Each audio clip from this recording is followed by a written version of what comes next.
all set now for the juvenile fillies to 14 of them across the track. Eagle set on their way. And the dance on the outside, broke a little sideways, broke KK, but meanwhile it's going to be stopped. But running on now, and Somali Lemonade's got 8 to make up. They come to the top of the lane, stop, Shopping Maria's got a lot left. Stop, Shopping Maria goes on, Sweet Cat is right there, hard not to right, Royal Body is running on. Past the 8 ball weight comes, stop, Shopping Maria for the run, still under a hand line as they come to the 16th. Stephanie's Kitten coming out late, here's Stephanie's Kitten coming fast. Stephanie's Kitten, stop, Shopping Maria, Stephanie's Kitten's water.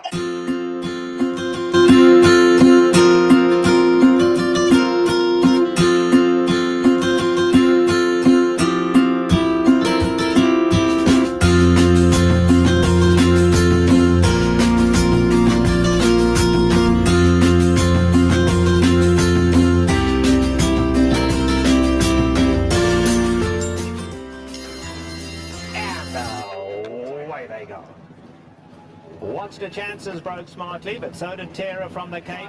On the inside, Sky Lantern the Grey going well. If he can get through, Sky Lantern the Grey looking for somewhere to run. Wide open. It's Terror from the Cape hanging on. Terror from the Cape tries to go all the way. On the outside now, here comes Flotilla in the light blue. Flotilla is absolutely flying. Watch the chances in there too. But Flotilla has gone right on by. And Flotilla is coming home to score. Flotilla has won it just about 2 in the end. It'll be Watch the Chances, Summer of Fun coming on to finish her.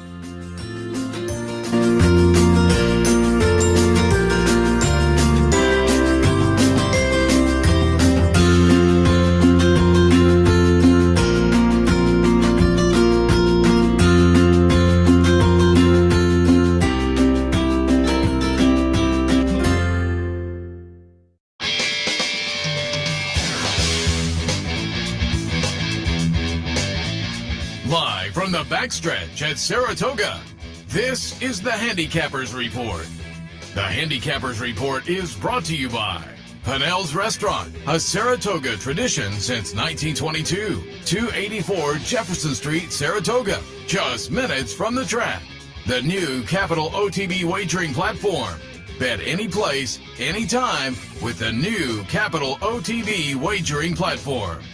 And CapitalOTBBet.com, the premier wagering site in New York State.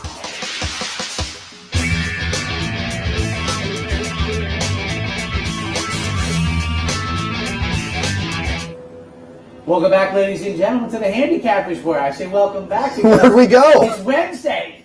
Well, all right. I had a flashback moment because yesterday while cutting the lawn, I thought I was back in my freshman year of high school in my parents' house because I got like a text like reminding me I had to go to school the next day, and I'm like, was my mom going to wake me up with something? But apparently the producer, thinking that I'd be on the list of like to forget and not show up, not the list of, no, he shows up to do more work and we don't need him.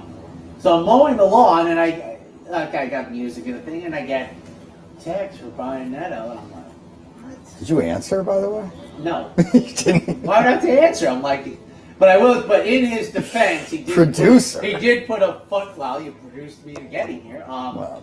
He did put on a funny face with tears and laughing, indicating I don't really need to send this. But because I had done too much work this summer and sent in selections and replays about 3 Wednesdays ago, he's like, Mormino. Making sure. Yeah, making sure. Making sure. Travers Week. Travers Week.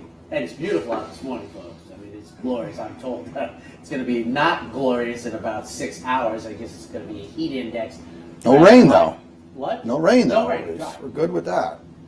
And I want to say, last week, interesting week for what we do here, hours before the first race post. But I wrote down some things because I was scratching my head, and we didn't work together after Thursday, but I know you know. There was a $24 pick 5. And I think there was a $40 pick 5. Now, this is how good the people are out there.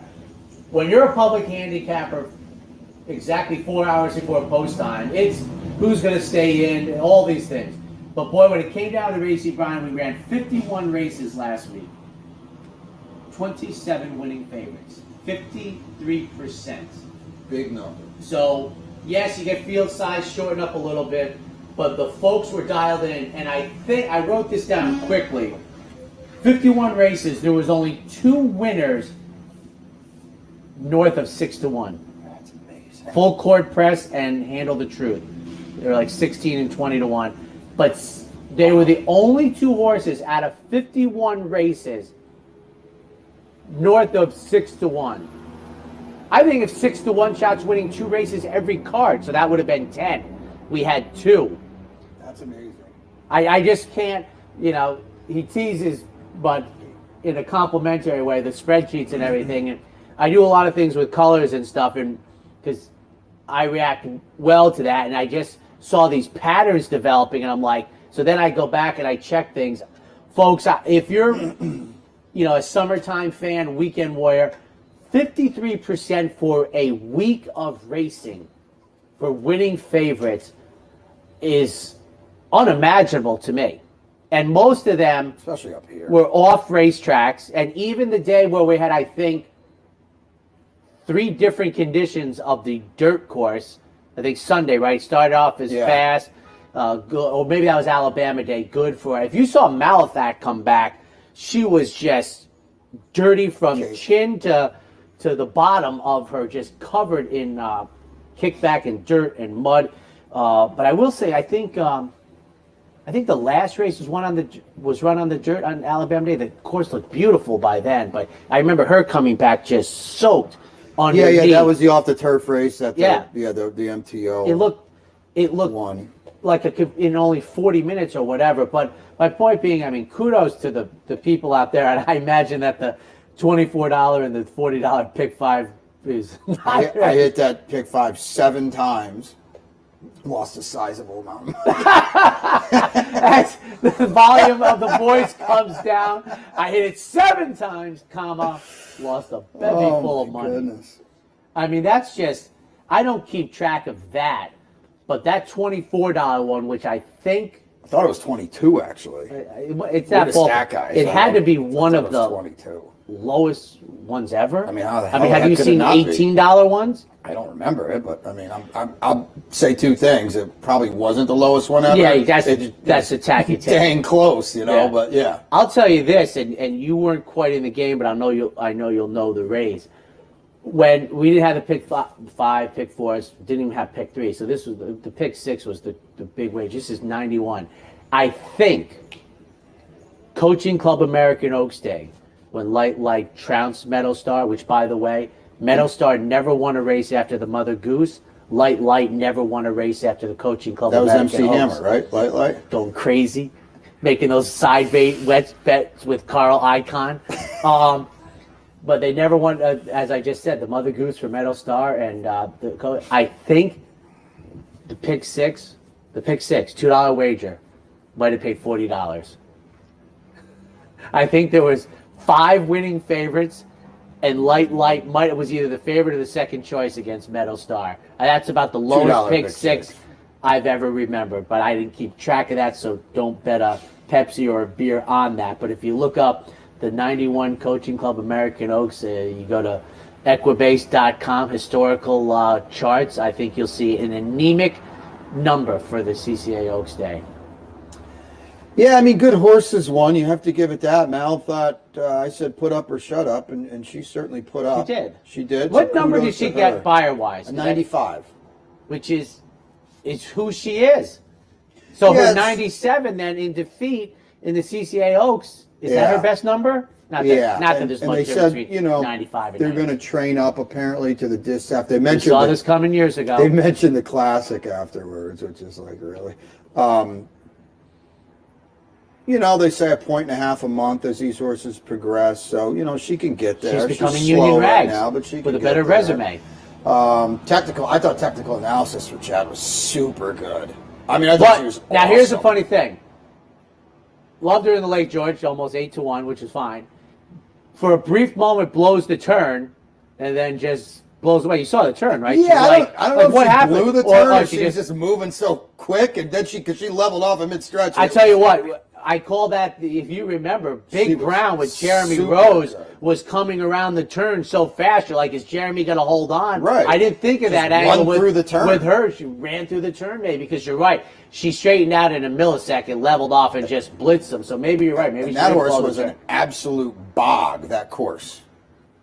Well, yeah. And she was really good. And you saw some of Chad's quotes afterwards, and I think he was impressed that she kind of did it a different way too. Yeah. So where before, she came from off the pace like typically Chad's horses do. Now she adds another club to the bag and says, you know what? Nobody else wants to go? I'll go do this myself, and I'll just drown you all. That was really good. It might be one of those things where in about 5 more races, you look back and go, I think she was just a tick.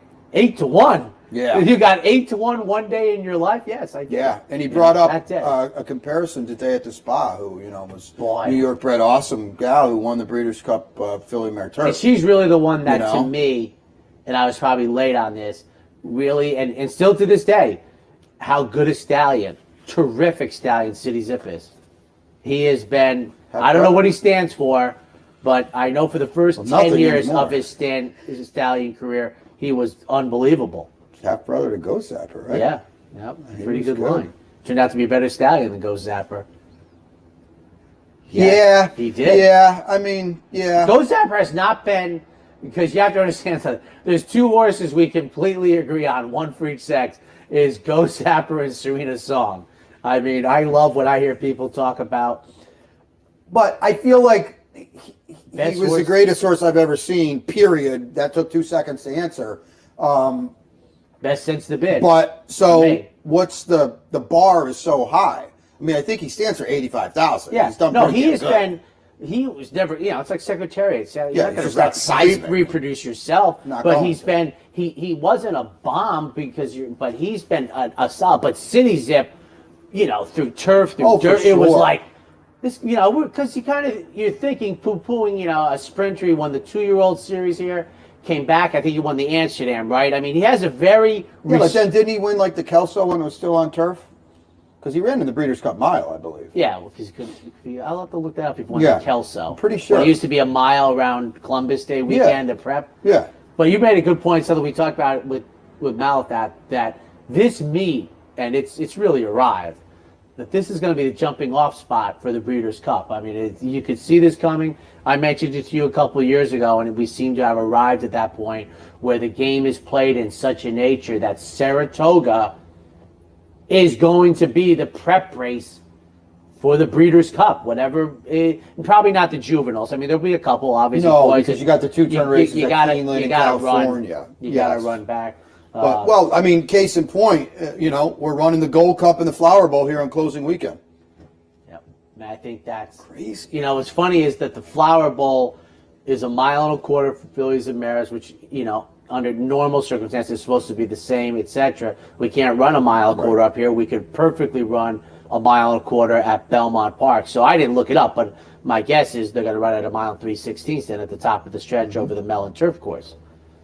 That's my guess. I mean, obviously I they're would not going to think make it so. 1 mile and an eighth. We can look it up. Because it's going to be 1 mile and 3/8 at Del Mar. I don't think you're going to make 1 mile and an eighth race. I would hope the Flower Bowl is not 1 mile and an eighth. So it must be 1 mile and 3/16. We can look that up. That's Yeah, interesting though. Like, what is September?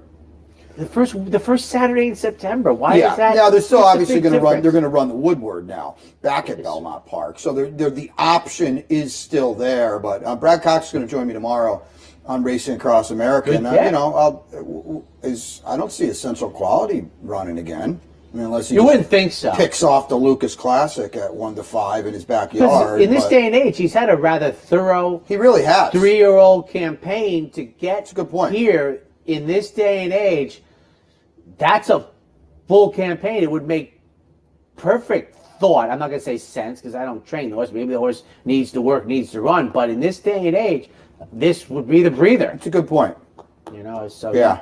But gets to you were hit on this. You were ahead of the curve 4 Yeah. years ago, and here we are. Remember when Vasseur did it, winning the Whitney, and then he didn't run again until the Classic. That was not by design either. He got sick. the first one that by design. Now he didn't win because he ran into a monster. Was Boys at Toscanova. Oh, sure. Won the hopeful Richard Dutcher Jr. was like, see you at the Breeders' Cup. Yeah. and Uncle Mo hadn't Yeah. And he become ran Uncle second. Mo yet, and he ran second. And that was the first salvo to me because you're thinking of juvenile. Yeah. You got to run, you got to, etc. But I think we're there, and it's good for us here. Trust me, it's good for us here. It's probably, and I know we all say it, and we're all old, but the Belmont Fall Championship meet isn't. Yeah, that's what's going But the to Belle be. Dame's been a grade 2 for a couple years Yeah, now. the Belle so, Dames definitely. They kind of. I feel like they took some money out of that race, and they kind of. Well, for a couple years there, they were just giving Bobby Frankel the money. That's It fair was a little too but- high. And they, and it kind of it's a weird race because obviously that's an elongated one. That's an elongated sprint at Belmont. It's a 1 turn mile and an eighth, and For those of us who remember when it was a mile and a quarter. yeah, predominantly, well, literally every other Breeders' Cup distaff that's not run at Belmont Park is a 2-turn mile and an eighth. Yes. So I'll tell you one thing, it gets overlooked, but one of the greatest accomplishments in this sport sent out by the coach was Lady Secret winning all 6 races winning all 3 races as a 3-year-old, and then coming back and winning the 3. And by the 3, I mean, if you're from my generation, the Mascot was the mile, the Ruffian was a mile and an eighth, and the Belle Dame was a mile and a quarter. It was that type of series that made it the Belmont for Fall the Championship. older horses. And she did it as a 3-year-old, and then she came back and won it as a 4-year-old. She swept the 6 big. And what was great about those was the Belle Dame would be weight for age, the Mascot would be under allowance conditions, and the Ruffian was a handicap.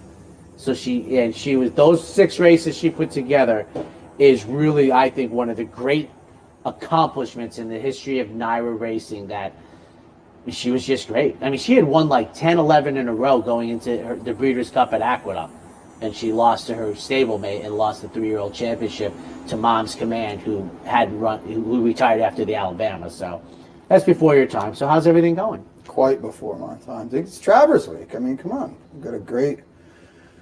They're going to draw that today, by the way. So later I suppose tonight. they draw the whole card today. Yeah, right? So the draw Alan for Jerkins- Travers, I believe, is like 11:30. Life is Good is coming back on Saturday. First time TAP. That's pretty exciting. Yes. What are they, 5 grade 1s? They'll draw that later. Full card later today. The Travers, I believe, is 11:35 or something like that.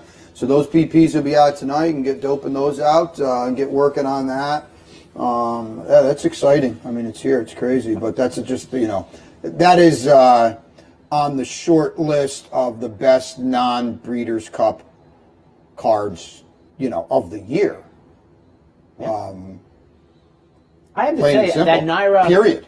and I've said this many times before, NYRA was way ahead of the curve on this idea of, and it was Belmont Stakes Day, I want to say 83, where they started having like 5, Loaded 6 up. Well, stakes races, and then some of them have gone away since then. Then they made it Belmont Week, there'd be a stakes race. Well, Martin Panzer really took that to a different Yeah. level up here. Yeah. Well, even Belmont and up here, and I think it's been.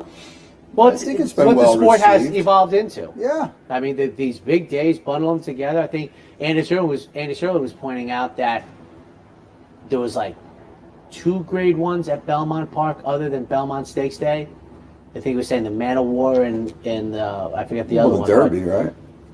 Are you Yeah. talking now? Like now, Yeah, the they Derby run and- all of them, and then there's just a couple after that, the rest of the meet, Yeah, et that makes cetera. sense. But The Man of War and the Derby. it's a great day. I think the Alan Jerkins / Kings Bishop, I think, has always been run on the undercard, Okay. even including its beginning back in the middle '80s. I think it's still found its space. And this year is shaping up with just a seismic matchup between Jackie's Warrior and Life is Good. Life is Good. Yeah. I mean, Has it run since, got a little nicked up this winter with Baffert. I would say heavy Kentucky Derby favorite at the time, right? yes. I think And now we'll that's come back very for fair. the newly minted Hall of Famer Todd Pletcher. That's on Saturday. Obviously, Essential Quality front and center in the Travers. Latruska in the Personal Ensign, the best period, hands down. Yeah. Filly and mare in the country. Now there's one where you're thinking this is definitely the last stop. Well, I'll tell you what, though. You think they're coming back? He likes to run that Fausto Gutierrez. Credit to him. He's done a hell of a job with her. He likes to run. She won on Belmont Stakes Day. What's he do? He wheels back in the Fleur de Lis at Churchill.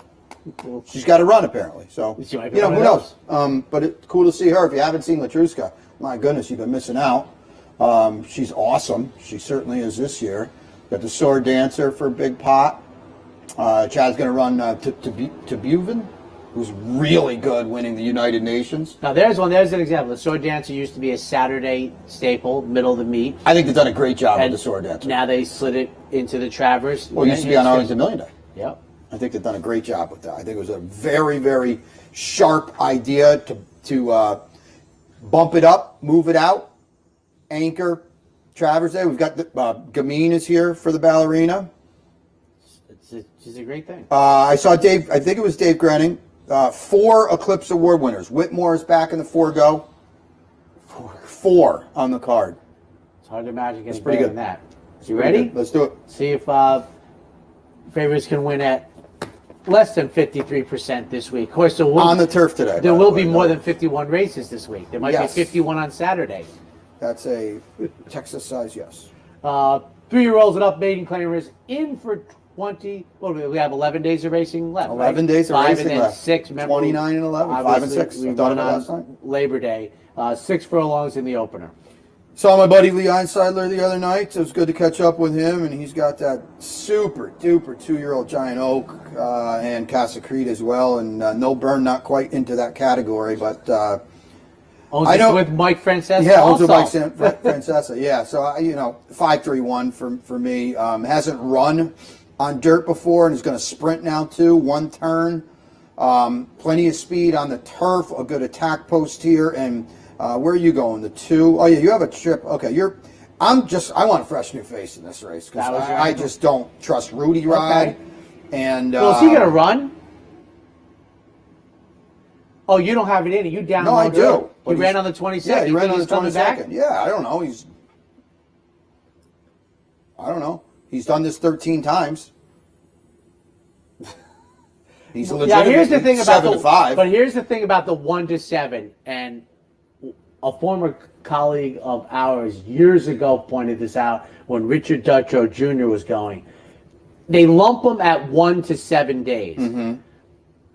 And he had broken them down that the ones at 3 to 4 were different than the ones to 7? 6 and 7 days. Okay. Except of course Willie Beeman, who, by the way, this gets lost in our sport, and I think we do a bad job. I think I can suspect why we do it. Willie Beeman, who won the Albany on Wednesday, and I think the last edition of the King's Bishop. The last one, yeah. On At Saturday. 11-1, by the way.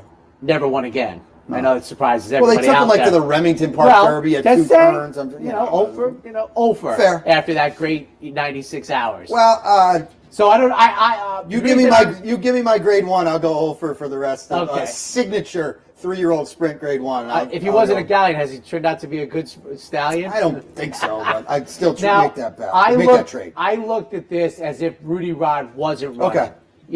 He might not. He ran on Sunday. Yeah. I didn't think he's going today.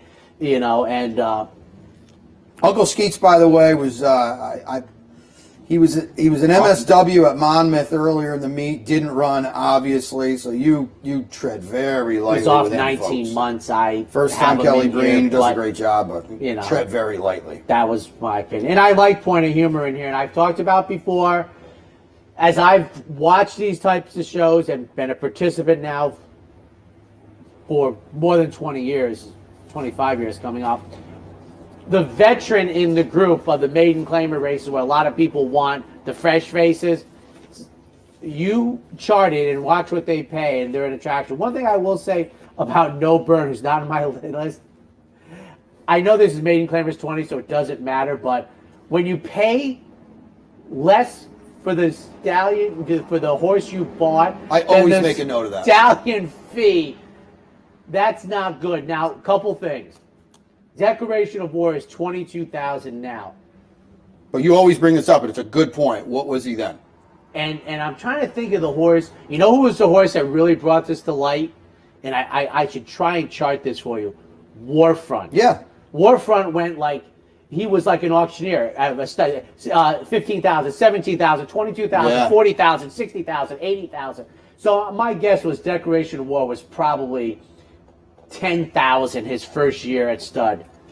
Or he could have been more. I mean, this I is don't look know. at his pedigree. I like Decoration. You do? I've talked Okay. about him. He shows up as a winning stallion in All right. profiles you wouldn't think of. But just take a look at that. Brian notes. I didn't realize you noted that very strongly. But I have Napoleon Complex as a flyer. Obviously, this trainer was, well, I shouldn't say obviously, but of the two horses I mentioned last week that were greater than 6-1, Richard had one of them. So All right. 218. I like the two. We're going to talk about it more in depth at Racing Across America, the Gamblers Edition. Carrie Mativier, by the way. I didn't What? know that. That's what he goes by. I didn't know that. I didn't either. No. So good job last week getting a win too.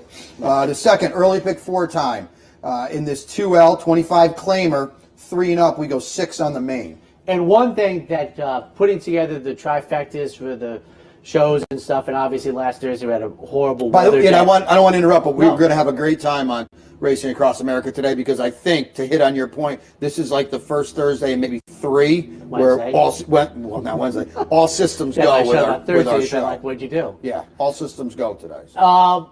I will say that it's, as a trifecta player, I think I'm dialed into this, like with the weather as a golfer, that the fields are shrinking. I didn't have, the first couple weeks, I had 7 races on each Thursday to really pick from. Dig Here, into? well, yeah, because I know we offer trifecta wagering in 6-horse fields. Generally speaking, I'm not that interested. Right. It just isn't there for me. Now, let me ask you this, because this is going to be the first Travers in like 8 or 9 years that I'm not going to be on the air, or with you, actually, Yes. now that I think of it. Okay. What is your approach on Saturday? Because as great as this race card is, and it's going to be stacked with, grade 1, races, but performers, Right. the depth, the field sizes are not going to be there in those races. And that's not surprising. No. It's the nature of the beast.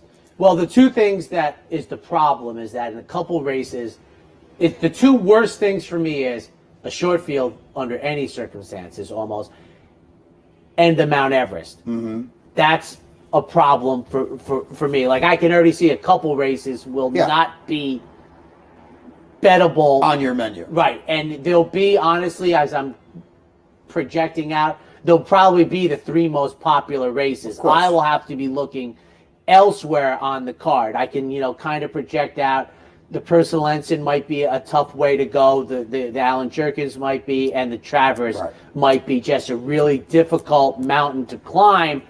And when you do these types of shows, and I know those are the races people want to. Andy Beyer told me this once years ago. He goes, it's hard to tell people your biggest score at the Belmont Spring Meet when Andy used to do the Saturdays here was a maiden claiming race. Even if that's the fact. They want to bet you, yes. So here, it's kind of where it goes and where I'm going to find myself on Saturday, which ironically is never the case for the Breeders' Cup. It just doesn't matter. Right, it doesn't matter. It just doesn't matter. I mean, even with Zenyatta in the Ladies Classic that year, you can find a way to get home on that particular day. I think they gave them a little preview. I think 2 of our picks are similar. I didn't think this was that interesting a race because of this. Who can't win? The 5? Yeah, probably no one. The 5, I'm always interested in how the track plays on Wednesday after the 2 days off. But I think everybody's live. I'm 5-4-3 here, and when I say everybody's live, I want the 10-1 shot that no one's gonna like. You got one guy got one guy that can't win up here claiming off another guy that can't win up here. Well, and I'll tell you though, and I'm gonna get to him when I get to Mike Michelli later. When you're a trifecta player like you look at Mike Michelli's win percentage, it's not good, but we'll talk about it on Racing Across America when you dig a little deeper. His second and thirds with 16-1 shots. You have to, I mean, you don't have to because you're looking for winners only, but for a guy like me, Mike Michelli's having a great race as a function of the price of the horse. And there's a difference between 31-1-7-6 than 31-1-0-2, right? Yes. I mean, there's that huge, and I don't think people pick up on that a lot. This guy's 1 for 31. No. Big difference. No, you have to, and then you take, do you think Bill Mott's runners at the windows, because it's all that matters. I mean, it's not Bill Mott's thing that his horses get bet and that Mike Michelli's don't get bet, but it's our thing. I think that's a great. And, you got to look that Bill Mott's are that price. It's not Bill Mott's fault. He's doing his horsemanship just as well, but we're looking to get paid. So it's vitally important I think to that's us. a great point. So to me, U.S. Steel in a race that 4 horses could win, which is actually the opposite of the Mount Everest for me, and it makes it tough. I just couldn't separate, the 3 and the 4. I know you're a late pick 5 guy. This starts to pick 4. I just thought maybe U.S. Steel, maybe the fresh track, maybe a little giddy up on the outside. Maybe we can control it and steal it and upset the apple cart and maybe get more than a 6-1 shot home. 4 Spirit to me seems to be the horse to beat in here. Quick Return gets Lasix for the first time for James Farrow, Dylan Davis. 5, 4, 3 for me. I just had it 3-4, and we need 3 picks on the show. The one sheet just has a 3-4. I put the 6 in there. So if this was late in the day, you would take the 3-4 and move on? No, I would probably stagger it. 70-30, something like that. Oh, you know okay. what I mean? I like the speed of Quick Return. You mentioned the Lasix.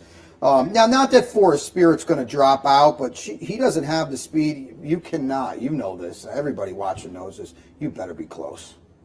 You are not making up significant ground. I was trying to think who was better be close on that far turn. Who was the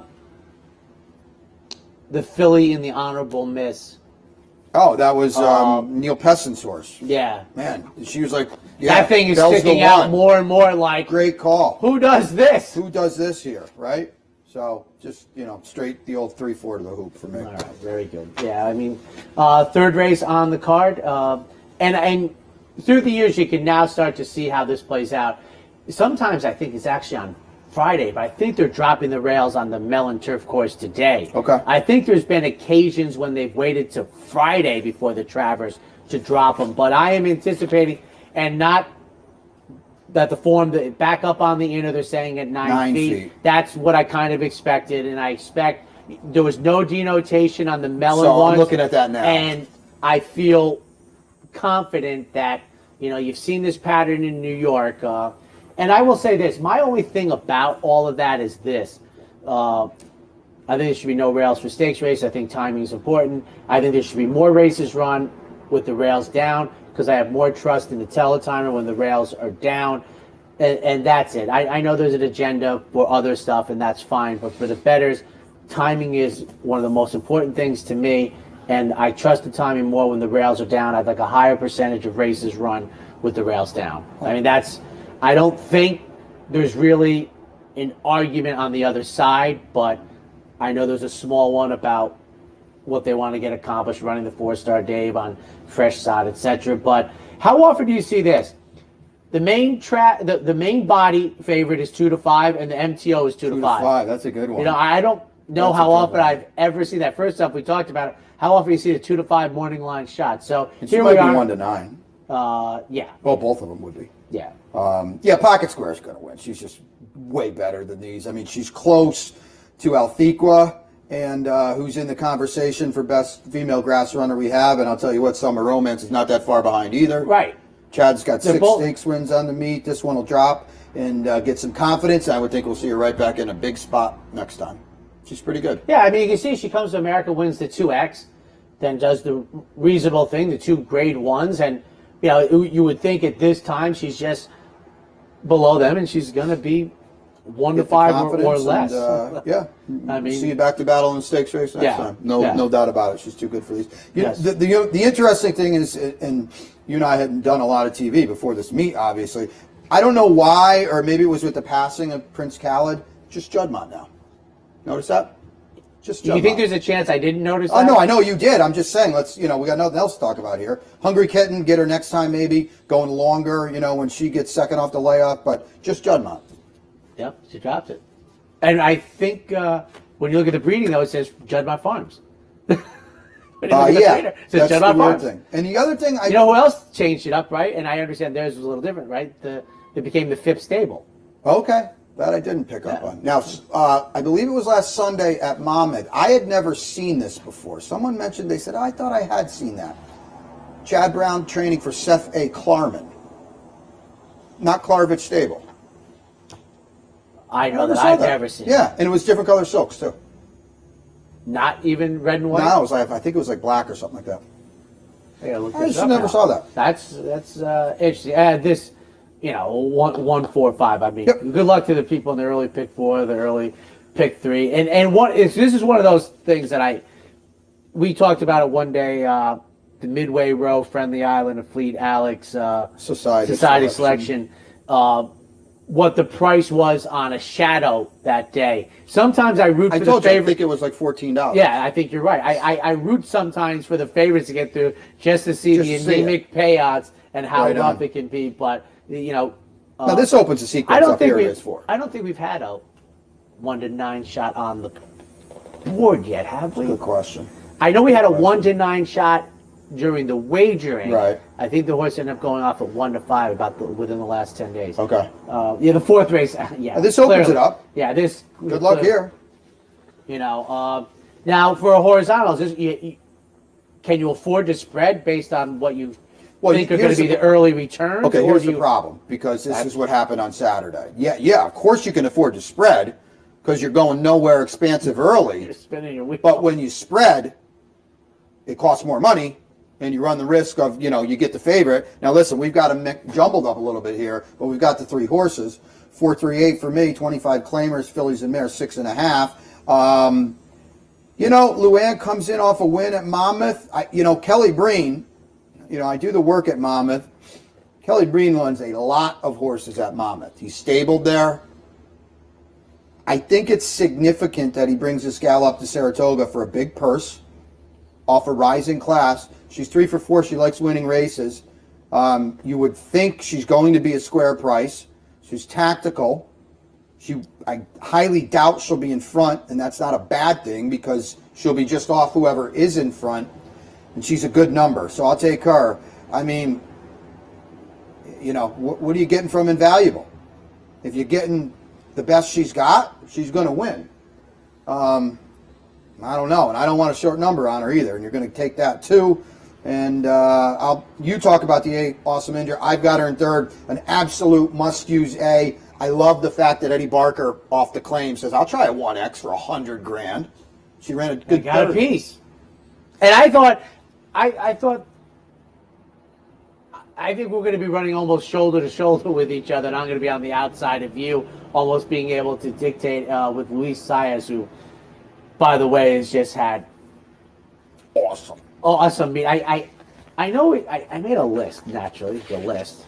Actually, once in a while, I will transfer it to longhand, but so the Jim Dandy, the Bowling Green, the Shine Again, the Aludar, the Test, the Tail of the Cat. So 3 of those are graded, and the other 3 are restricted. But the number of days, and I had guessed this the other day, 6 days with 3 winners.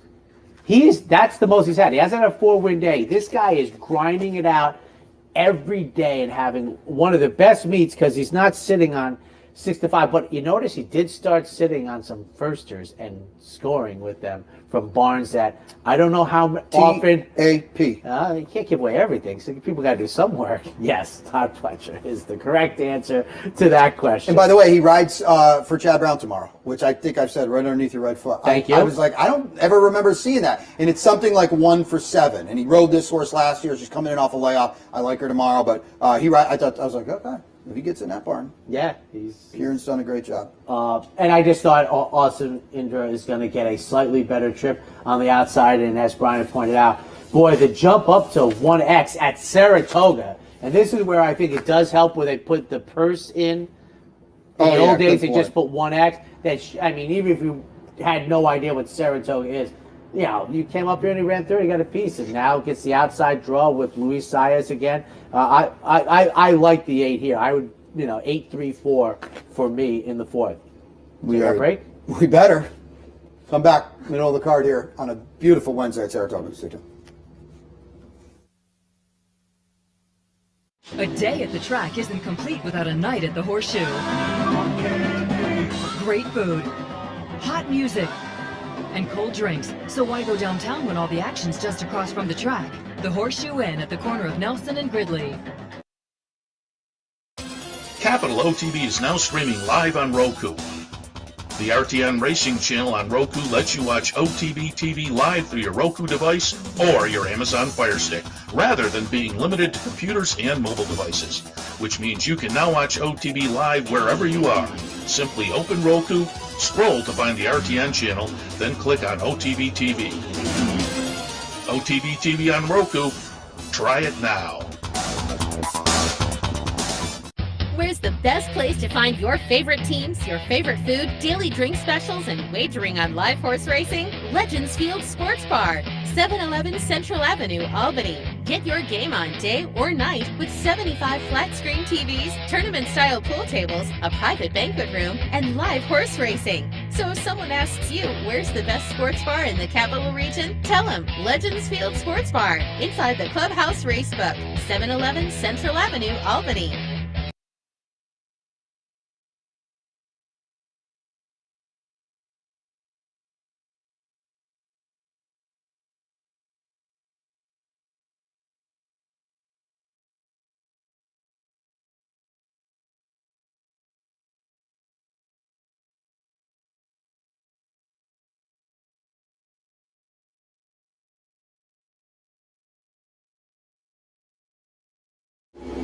And welcome back, ladies and gentlemen, on to the fifth race as our director gets nervous. And I understand that, except I've done about 3,000 shows, and I don't think I've missed the clock twice. But he's nervous. So 5.5 open companies. I believe the rails will be down, dashing 5.5. 9183. I just took the post with First Law. I know he lost the digital future last time. He'll be a better price. And I like the outside attack post. And, you know, digital futures probably got to go from the rail, and that's not a bad thing, but there's still going to be a little give to this turf course. And the outside post from First Law, who wasn't that far behind him last time, I'll see if he can turn the table. Certainly digital futures is a horse to beat for Chad at a very short number. And then number 8, Cool Quest. 2.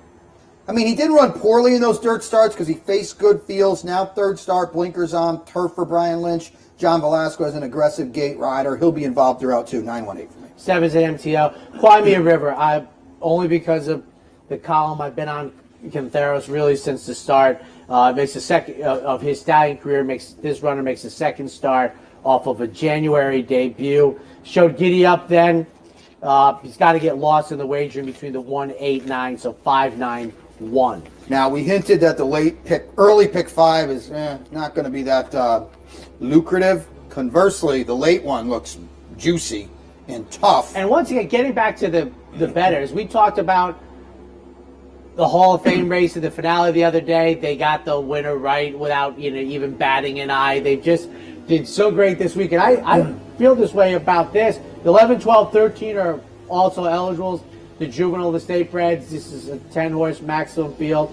I like to roll up here, see if we'll probably got one number. Yeah, one number. Check the tote board here, wow, too, because that's going to give you, there are firsters here that are supposed to be okay. Waterville, yeah, I figured Waterville would be the one that would be, who is the 8 and is the filly that we each have. And the tote board is going to be pivotal here. In the main body, though, I think it's just the 3, 4, 5 haven't run, and Todd Pletcher for Barry Schwartz. There you go. So I would think what love looks like. But I took, the first I took was from a trainer who's certainly been struggling at this meet, but E5. Orlando Noda sends out the 6. Oak loves the fight. I'm presuming that's for Charles Oakley of the Knicks. That would be my angle here. Well, it's a statement of fact, if it is for him. So, debuted at 50-1, ran better than odds, won't be anywhere near that price. Goes from sprinting to rooting, just, a race that, except for if there's information out there. I took Waterville, who's the horse we crossed, I think is the easy go-to the second. I never know these things. I'm just, whether it was the trip or just practice, how tight they were. The horse was 11-1, so I doubt that they were. I've got that circled, clearly. Practice seems to me, and you're by Kitten's Joy, I'm expecting a marked improvement. Tyler Gafflin, we talked about him. Seth Merrill, our partner and friend, was right on board. That was a jockey he had in his crosshairs, and I hope he's been amply rewarded. And Preposterous, number 7, is my flyer for 3rd. 3587, and this is, like I said, you got to check the tote here because there's some pedigree in this race. The 3's a half to La Fueza, 4 for 8, earned over 200K. Dirt horse though, but you know, Todd's going to start this one out going long. The 5 could be the steam horse, or you want to see the 5 taking money. The 5 is a half to Ivar. You gotta. You know, Grade 1 winner, who I believe was 3rd or 4th in the Breeders' Cup Mile, won the Shadwell at Keeneland, okay? They paid a big number. Waterville's fine, and you're right, I agree. She's supposed to improve. She better improve. But she needs, I mean, She that's has to part of the improve. program. Listen, it might be the next race, it might not be ever. She's not. And the 7, the Dam of the 7's a half the money multiplier, and who earned 1.2 million. So, you know, it's a good race. On to the 7th race, the State Breds, claimers in for 25, racing 6. This is my play of the day, and I've got a Ooh, good stat. so you must have a different opinion than me. I just so think you're Binkster lays over this field. Okay. That's all. 5, 2, All right. 6. Dark Horse Stable, too, is, if you're not familiar, they own a lot of horses in partnership. Ray Handel trains a lot of their horses. On the year, they're 62, 14, 16, and 3. They're in the exact almost 50% of the time. 23% wins. I mean, they just do a good job in these type of spots. They claim Binkster. You don't even see it on the page. And, you know, Binkster is in very good form, by the way. He's perfectly drawn. He's tactical. And, okay, people want to say, ooh, are they giving this horse away? Well, they're running for 55, okay? He's probably something 7, 8 to 5 to me. So if he gets claimed, you get the purse. I don't know exactly what they claimed him for. Maybe it was a quarter. They're, you know, beyond out on this horse. I just think he's heck to pay in here. You talk about Gandy Dancing, because I do like him too, and there is enough speed in here to set him up. I think he will run very, very well today for Chad, and I've got 9th Hour as well. For me, Gandy Dancing, who I'll be talking about in Yes. Racing Across America, the 2 races this year off the November 15th, wrapping up the 3-year-old season, are almost immaterial for me. The comeback race was in the slop was sharp enough. I'm throwing out the Yielding Turf course. That's a non-event to me. And, you know, we'll just tip out. Obviously, I'm going to show the August 30th race at Saratoga that I think is applicable not only to show what this horse can do on, you know, 6 Saratoga dirt, but the running style and the race he got that day, I think, is similar today. And he's not going to be 6 to 5. Binkster is the horse to beat in here. You know, there's no, yeah, that's how it is. Dark money's on the outside. First off, to claim for $25,000, a horse that's been claimed might be a record that like 5 times for 25 seems to be the right price. And I'll talk about him a little bit more, but Big Mountain is the Mike Michelli horse that I'm going to expand upon. And I'll do this twice just in case. I think it's good information for a group, and not everybody can stay with us. Mike is 1 for 10. 9 losing horses. 7 have hit the board. That's fantastic to begin. But here, I'm going to run these down quickly for you. These are the 14, 7, 16, 10, 9, 6, 7 to 5, Mrs. Orbrand third, 7 to 2, 5 to 2. You had the $19 winner. Customer experience. That's pretty good to be hitting the board with horses that are this. So it's 2, 5, 8. Be touching on him a little bit more later in the show. Quick break. We'll wrap it up with the late pick 3. Also, Steve Bick and the DePaul play of the day coming up too. Stay tuned. Welcome to the West. I'm Scott Varley at Saratoga's latest and greatest high-rise luxury condo. Starting in the mid-5s, every condo here has 2 bedrooms and 2 baths and upgrades just like this. Check out these oversized private balconies. We also have a gym, a private lounge, and get this, a heated parking garage. To make a reservation for your private condo at the West, call or text me. I'm Scott Varley at 518-281-6808. Capital OTB is now streaming live on Roku.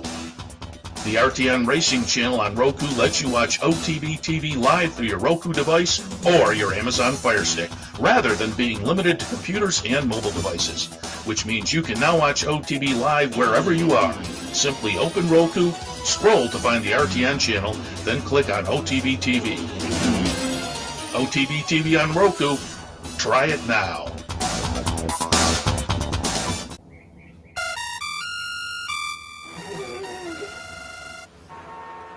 Come on. I want sales reports on my desk by Monday. Whoops. My bad. Love racing? RTN brings you every live simulcast on your home television, plus live video streaming and race replays on your PC and mobile devices. To order, visit rtn.tv. RTN, a breed apart. Welcome back to the Wednesday edition of the Handicappers Report. Brian and Anthony You have to with tell you. people. I mean, we were just You have off, to show- off the air looking. If you haven't seen, check out Twitter. Javier Baez will probably get $300 million this year in the offseason. Might be the most unbelievable. Literally missed the swing pitch last night by 7 feet. Not a major league baseball player, a professional By 7 baseball feet. player. So we're going to try to make a little more contact today. Starter allowance here in the 8th. This is a good race, fun race. 9 furlongs on the main. It is. It will be handy. I Another like one. will be in the next show also. One of the things, the supposition. I mean, we make it all the time in this game. We're projecting. So, but I'm throwing out the mile turf race. I'm throwing out the off the turf race. I'm throwing out the mile race at Churchill Downs, even though he ran second as a being favorite. I'm going 4 races back, a 2-turn race at night. A very good effort, I think. We're going to show it later on this morning. So Handy, who's not even on my partner's list, is my top pick going 9 furlongs. Jose Ortiz picks up the mount for Wayne Potts. For second, I have number 8 for Todd Pletcher. Third off of the 54-week layoff. And one thing I think personally I have to recalibrate. My old rule used to be that they never came back, but I have to tell you, nowadays it seems like in the right hands, these horses who have been gone a long time are coming back and running numbers similar to before. That wasn't the case. And Winterpool, who is clearly the horse to beat off of that big effort, losing though at 8-5, 3-8-5. Handy, one of my favorite plays of the day. 4-5-7 for me. Go back and watch that starter allowance on the 30th of July that a lot of these horses come out of. I thought Hombrazo had a little trip that day. He got bounced around solidly, and I kind of think he lost interest, focus in mid-stretch. I think he would have been closer. He's tactical enough. Joe Sharp is having an awesome meet. Winterpool, clearly the horse to beat for Chad. Top Gun Tommy will set the pace. 9th race, the John's Call at 13 furlongs. For us old guys, the old Seneca Handicap, that was the closing day feature in the early 80s. And here's one for you. When John's Call won the Sword Dancer, Yep. what was unique to the parimutuel Alley's people? Alley ran second, I think, as Yes. an entry, right? But what was the entry? I don't know. The field. Oh, the field? Okay. I think remember he it's the ran last second. time Okay. the field won a graded stakes race at Saratoga when John's Call and his entry mate, the field, ran 1-2 in the Sword Dancer. I was going to make this horse my bet of the day, but I have no idea. I can't wait for the drum roll. I have no idea who is going to be second, so I don't really love to do that.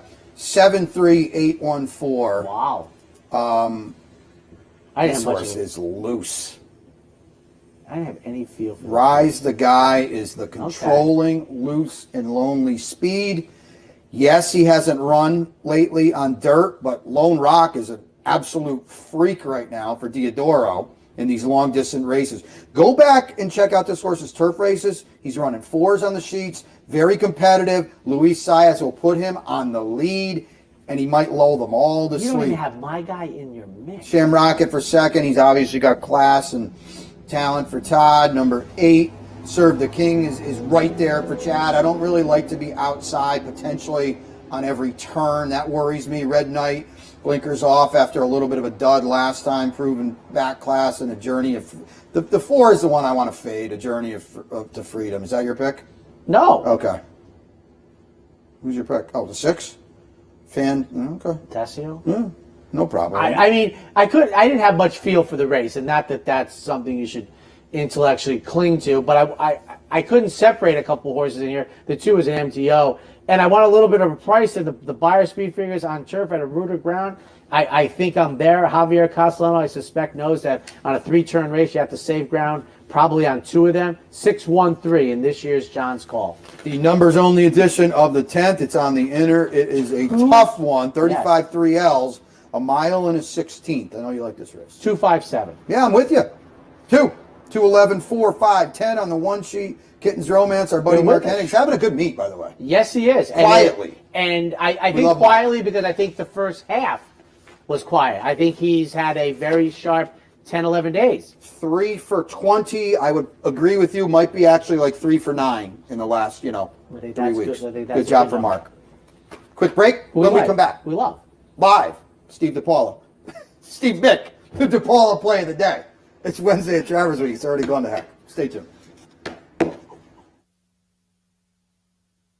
Welcome to Albany County, an incredible destination to live, work, and play, with easy connections to more than a dozen cities from our vibrant modern airport. It's a short trip downtown to a hive of culture and amusement, from world-class shows at the newly renovated Times Union Center to reliving the past at the New York State Museum. From outdoor recreation to shopping to nightlife, Albany County has something for everyone. We'll see you soon.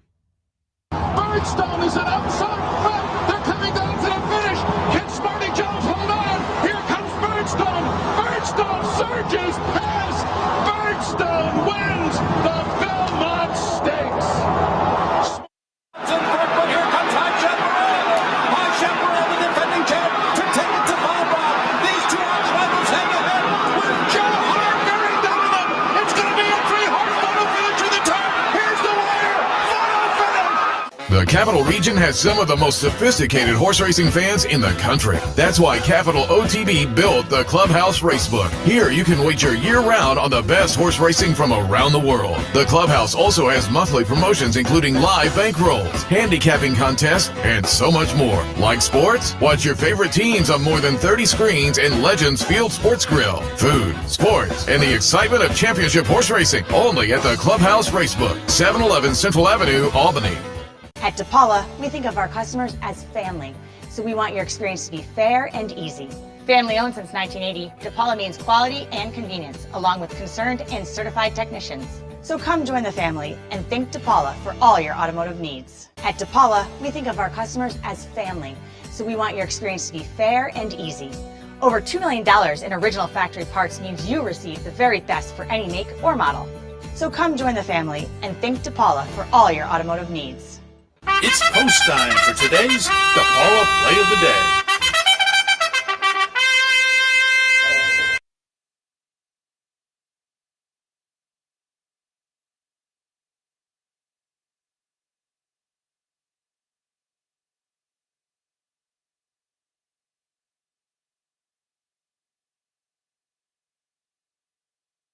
Is that who's? Yeah, Anthony and Brian. All right, here's what we're doing, folks. I'm talking to Pete Fornatel on the radio, and here, let me show you. There you go. There's the view.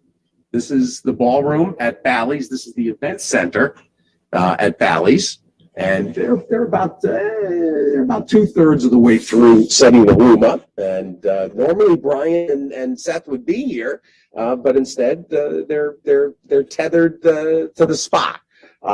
Let's talk about this card, and I was just telling Pete Fornatel how much fun I think the sequence ends up being.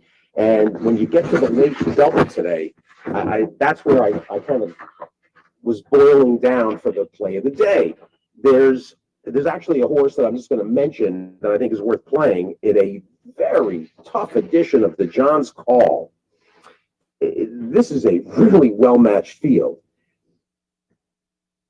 And I almost nobody would surprise me. There's no pace, though. Zero pace. There's nobody that likes the lead.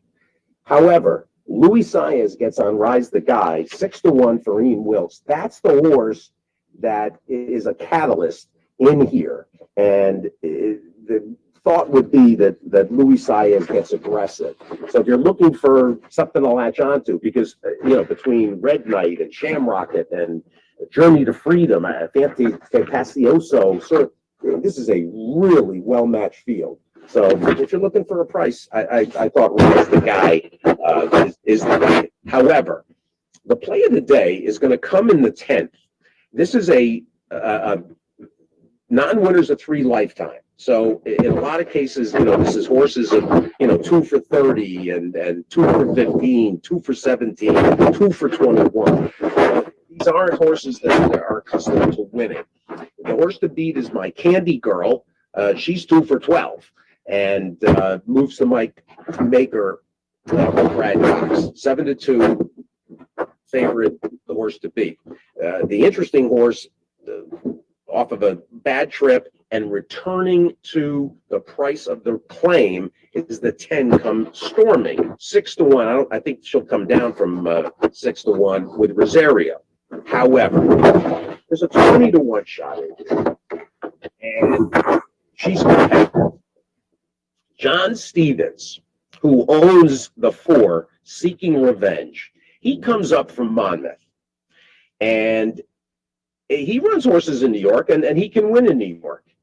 This is a horse that he owns that is coming out of a 20 non-3 at Monmouth, and yet he brings this one up to Saratoga for a $50,000 purse.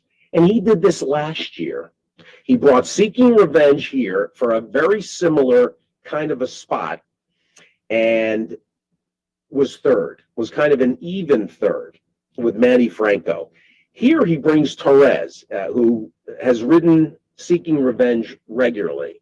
And at 20-1, this mare is competitive with this field. I don't know if she can win. She might just be a try-key type of horse that you put in third with the logicals, like the 10 and the 11, and you look to boost the try. You could wheel underneath in exactas, and you could have a little bit of a win punch. So for me, at 20-1, this is a horse in a field of moderate types.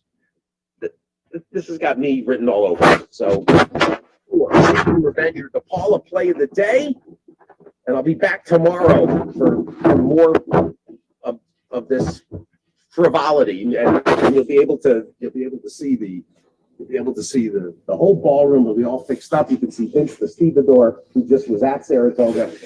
You got everything you could want here in action. You got Pete Fornatella on the phone. You can see him later at the Paddock Bar. And I'm not telling anybody to buy Pete drinks anymore because you're doing it too often. Have Pete buy you a drink instead. There you go.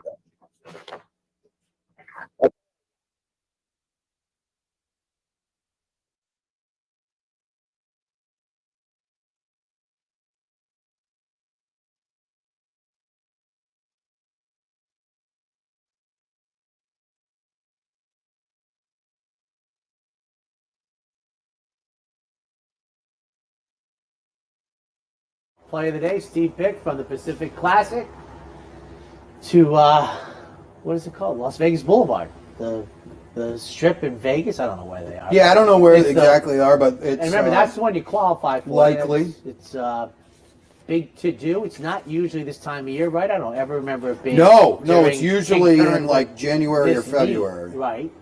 So good luck to the players out there, right? That's the one Paul Matisse won a couple of years ago, right? That's the one. That's the big one. That's the biggest one, I thought. I'm not a granddaddy of them all, person, but nice to be in Vegas in late August. Is it? Probably 136 degrees there. I don't think it's that high. I like the dry heat. So you don't have dry heat for you. Dry heat. Tell you, we were out in Phoenix and it was 97. It was a walk in the park. That's cool out there, isn't it? It is. It is. It is. I think that wraps up the Handicappers Report. We just slide on over, get in a few breaks, and we'll be back with the Gamblers. This is the old one now. They used to have Monday Night Football, and it was on Thursday night. They still called it Monday Night Football, the Thursday edition. So after the break, it'll be Racing Across America, the Gamblers edition, Thursday, Wednesday style.